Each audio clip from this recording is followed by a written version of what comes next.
стасав во местноста Неготин. Денес е 19. април 1903 година. Кој мислеше дека работите така ќе се извртат? А се извртија. О, Господи, каква глувотија околу мене. Од Солун кинисав по мракот. Ако вјасав, сега ќе бев кај четата. А што ако стасам толку бргу? Што ќе им кажам на Бродалијата и Гуштанов? Што? Ќе се одмора малку. Селото Баница не е многу далеку. Зошто умот ми навраќа се почесто на тоа? Како почнав?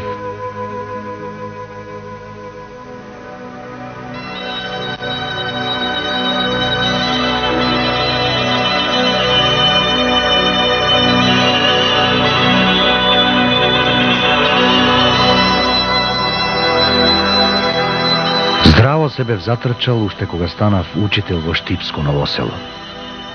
Прв добре дојде, ми рече Даме Груев. И тој беше учител во Штип. Добар и умен човек. Ми ја стави раката врз рамото, ме прегарна како брат и ми рече: работи, ама не откривај се.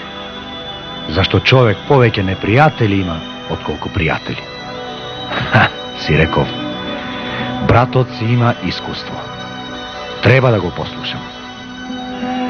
Ама како да го послушам кога бев целиот обземен од револуционерен огин? Жарот ме креваше веднаш да кинисам, само на каде? Од Драма до Костур, од Шара до Пирин не е многу далеко, ама не е ни блиско. Некаде бев прочитал дека човек, ако сака нешто да постигне, ако сака нешто да успее, не треба многу да се расплинува. Малку ум да има, ама за големи пари да го продаде. Тогаш си ги натнав бечвите и опинците и кинисав по селата. Сакав да се сретнам со повидните селани. Старите во мене гледаа запалено детиште, а младите се уште не беа разбудени. Како сега да им ги гледам лицата. Кога им зборував, очите им се полнеа со солзи, а пак челата им беа бакарно опрлени, измачен, изморен народ.